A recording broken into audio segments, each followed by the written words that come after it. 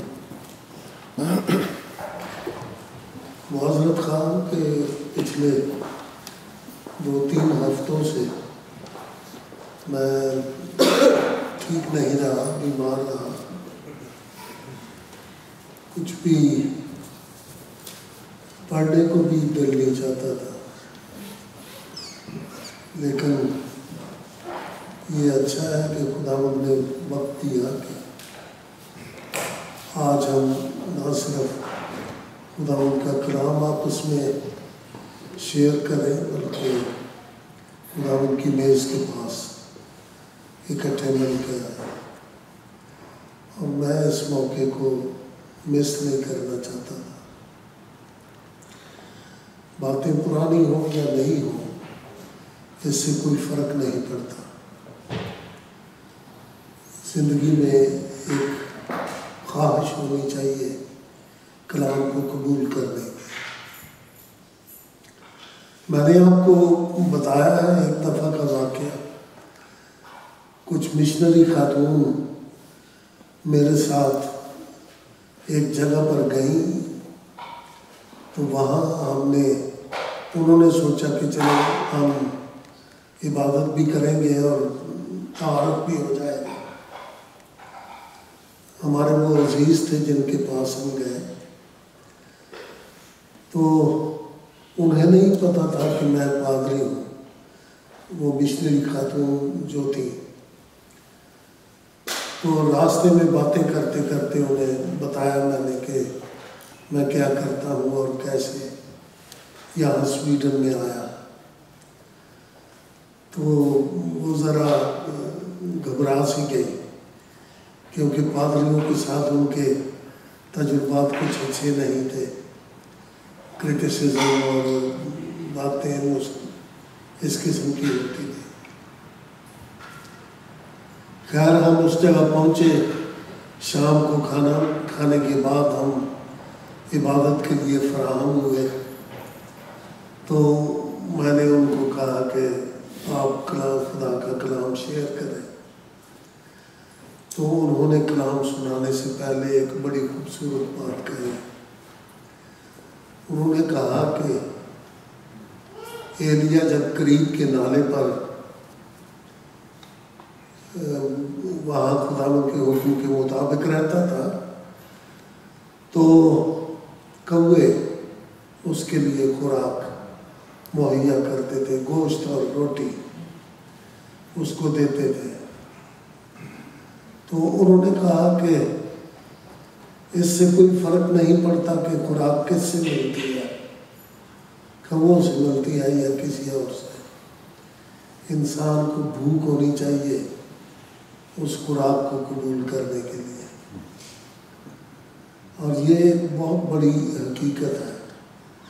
ہم اکثر اوقات خداوند کے گھر میں آتے ہیں، خداوند کا کلام سنتے ہیں، دروازے سے باہر جب جاتے ہیں تو کچھ کامنٹ سننے میں آتے ہیں کہ کی دسے ایسے کوئی ہوئی ہے پرانی باتیں یا کچھ ایسی باتیں کہ پڑھ کے نہیں آیا، انہیں پتہ ہی نہیں سی تو میں آکڑا کی ہے، یا اس قسم کی باتیں۔ اور میں یہ سوچتا ہوں اس بات کی نشاندہی ہے کہ ہم نے اس عبادت سے کچھ نہیں پایا۔ اگر ہماری روح خداوند کے لیے بھوکی ہے اور اس کے کلام کے لیے بھوکی ہے تو ہم یقیناً برکت پائیں گے، باتیں پرانی ہوں یا نہیں۔ آج کے لیے جو باتیں میں آپ کے سامنے رکھنا چاہتا ہوں وہ 3 دوستوں کی تمثیل ہے۔ 3 دوست ہیں، ایک جو سفر کر کے اپنے دوست کے پاس آتا ہے، دوسرا دوست وہ جس کے پاس وہ آتا ہے، اور تیسرا دوست وہ جس کے پاس اس کے آگے رکھنے کے لیے کچھ نہیں اور وہ اس کے پاس جاتا ہے اس کے پاس جاتا ہے اور کہتا ہے کہ مجھے کچھ دے، میرے پاس کچھ نہیں، میں اس کے آگے رکھوں، تو وہ اس سے 3 روٹیاں مانگتا ہے۔ ان 3 دوستوں کو آپ اس طرح سے کہہ رہیں گے، آپ کہہ سکتے ہیں کہ ایک دوست جو سفر کر کے آتا ہے یہ متلاشی ہے، یا وہ جس نے خداوند کو ابھی تک جانا نہیں، یا وہ جس کو خداوند کی ضرورت ہے۔ جس کے پاس وہ آتا ہے آپ کہہ سکتے ہیں کہ وہ ایک مسیحی ہے جس کے پاس وہ آتا ہے۔ ایکسپیکٹیشنز یہ ہے کہ اس کے پاس بہت کچھ ہے اور یہ مجھے سیر اور آسودہ کر سکتا ہے، لیکن مسیحی کی اپنی کیفیت یہ ہے کہ وہ خود جانتا ہے کہ میرے پاس کچھ نہیں ہے۔ پھر وہ اپنے تیسرے دوست کے پاس جاتا ہے جو خداوند یسوع مسیح ہے، اور اس سے وہ یہ کہتا ہے کہ مجھے دے تاکہ میں اس کے سامنے کچھ رکھوں، کیونکہ میرے پاس کچھ نہیں ہے۔ یہ 3 دوستوں کی کہانی جو ہے یہ بہت خوبصورت تصویر ہمیں ہماری خدمت کے لیے ہمارے لیے پیش کرتی ہے۔ پہلے ان لوگوں کی بات کرتے ہیں جو سفر سے تھکے ماندے اپنے دوست کے پاس آتے ہیں، جہاں ایکسپیکٹ کرتے ہیں کہ ہمیں بہت کچھ مل سکتا ہے۔ اب ان لوگوں کی کیفیت یہ ہے کہ دنیا میں سے ہر قسم کی باتیں سن کر، ہر قسم کے حالات سے گزر کر، زندگی کے طوفانوں کا مقابلہ کرتے ہوئے، چلتے ہوئے، پاؤں سوجے ہوئے، اور ہر طرح سے ایسی کیفیت میں ہے کہ انہیں فی الواقعہ مدد کی ضرورت ہے، اور وہ اپنے ایک دوست کے پاس جو مسیحی ہے آتے ہیں اور جانتے ہیں کہ یہ یقیناً میرے دکھوں کا مداوع کر سکے گا۔ زندگی میں آپ کو کتنے تجربات ایسے ہوئے ہوں گے کہ کچھ لوگ جن کو ضرورت ہے تسلی کی، جن کو ضرورت ہے اطمینان کی، جن کو ضرورت ہے کہ خداوند میں ان کی دلجوئی کی جائے، انہیں کچھ دیا جائے جن سے وہ ان کو کنسول کیا جائے، یہ صرف انہی لوگوں کو تجربات ہوتے ہیں جو اکثر ایسے لوگوں سے دو چار ہوتے ہیں، اور وہ جانتے ہیں کہ ان لوگوں کی کیفیت کیا ہوتی ہے۔ میں یہ سوچتا ہوں کہ ایسے لوگوں کی دلجوئی کرنا مسیحی کے لیے کتنا اہم ہے۔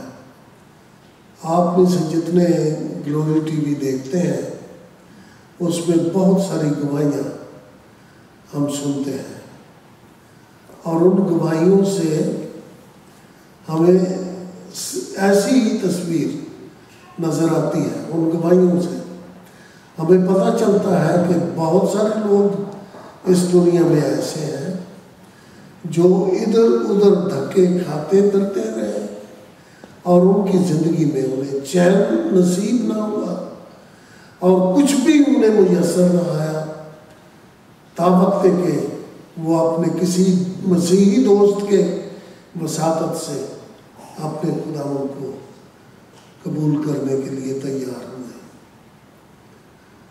ایسے لوگوں کی بے شمار کہانیاں گلوری ٹی وی پہ ہم سنتے ہیں، اور اکثر اوقات کئی دوست جو ہے وہ بھی اپنے تجربات بیان کرتے ہوئے جانتے ہیں کہ ان کے ساتھ بھی ایسا ہی ہوتا ہے۔ ایک بات جو انتہائی ضروری ہے، جب کوئی شخص آپ کے پاس بہت ساری ایکسپیکٹیشنز لے کے آتا ہے کہ ان کے پاس یقیناً میرے دکھوں کا مداوع ہوگا، تو کیا آپ اسے اپنی فلسفی، اپنے ڈاکٹرنز، اپنی کلیسیا کے قانون یا جو کچھ بھی ہے وہ سنانا شروع کر دیں گے؟ یا آپ دیکھیں گے کہ اس شخص کو کس قسم کی ضرورت ہے اور اس کی ضرورت کے مطابق آپ اس کے لیے وہ چیز مہیا کریں گے جو ضروری ہے۔ اکثر اوقات ہم ایسے لوگوں کو جو زندگی کے تھپیڑوں سے گھبرا کر کسی مسیحی کے پاس جاتے ہیں اور یہ کہتے ہیں کہ مجھے بتا میں کیا کروں، تو وہ یہ کہے گا اچھا بیٹھ یہاں، میں تمہیں تثلیث کا مسئلہ سمجھاتا ہوں کہ تثلیث کیا ہے۔ کیا وہ اس کے دکھ کے لیے کافی ہے؟ کیا یہ ضروری ہے کہ وہ اس سے تسلی پائے گا؟ بالکل نہیں، بلکہ ایک ہی طریقہ ہے، اور وہ یہ کہ ہم اپنے ایک تیسرے دوست کے پاس جائیں اور اس سے کہیں کہ خداوند میرے پاس ہے کیا اپنا، کون سی چیز ہے جو میں اس کو دے سکوں، کون سی چیز ہے جو اس کی زندگی کے لیے ضروری ہے، تاکہ یہ شخص جو ہے یہ تجھ میں تسلی پائے اور اطمینان پائے اور بچایا جائے۔ پھر آپ دیکھیں گے یہاں لکھا ہے کہ وہ دوست اس نے وقت کا خیال نہیں کیا، آدھی رات تھی تو اسی وقت اٹھ کے جا کے اس نے اس کا دروازہ کھٹکھٹایا۔ ہمارا تیسرا دوست جو ہے وہ ایسا دوست ہے کہ آپ آدھی رات کو اس کے پاس جائیں تو بھی وہ برا نہیں مناتا، آپ کسی بھی وقت چلے جائیں، دن کا کوئی پہر ہو، رات کا کوئی پہر، کچھ بھی ہو، جو کچھ بھی ہے وہ برا نہیں مناتا بلکہ اس سے خوش ہوتا ہے، اور وہ لکھا ہے کہ اس کی ضرورت کے مطابق جتنی درکار ہے، جو کچھ درکار ہے وہ اس کو دے گا، تاکہ آپ دوسرے کی دل جمعی کا سبب بن سکے۔ میں نے اپنی ایک کتاب میں لکھا ہے ایک واقعہ کہ جب ہمارے سورسز لمیٹڈ ہوں اور ضرورت بہت بڑی ہو، پھر ہمیں کیا کرنا چاہیے؟ یہ میں نے لکھا ہے 5 روٹیوں اور 2 مچھلیوں اور 5000 کے کھلائے جانے کے ضمن میں۔ تو میں نے اس میں لکھا ہے کہ اب ضرورت بہت بڑی ہے، 5000 کو کھلانا ہے، ہمارے سورسز کیا ہیں؟ صرف 5 روٹیاں اور 2 مچھلیاں۔ اس کے لیے صرف ایک ہی ذریعہ ہے کہ ہم اس اپنے سارے ریسورسز کو اپنے خداوند کے ہاتھ میں دے دیں، اپنے یسوع کے ہاتھ میں دے دیں، اور نتیجہ کیا نکلے گا کہ وہ ہمیں اتنا کچھ دے گا کہ سب کو ہم آسودہ کر سکیں گے، سب کو وہ آسودہ کر سکیں گے، اور اس میں سے بہت کچھ بچ بھی رہے گا۔ صرف ایک ہی خداوند ہے جو ہماری ساری ضروریات مہیا کرتا ہے، ایک ہی ہے جو ہمیں ہر چیز وہ مہیا کرتا ہے جس کی ہمیں ضرورت ہے۔ کبھی کبھی یہاں پلپٹ پر میں اپنے دوستوں کو دیکھتا ہوں، جب وہ کلام سناتے ہیں تو اکثر یہ لفظ سننے میں آتے ہیں کہ جب میں اس پر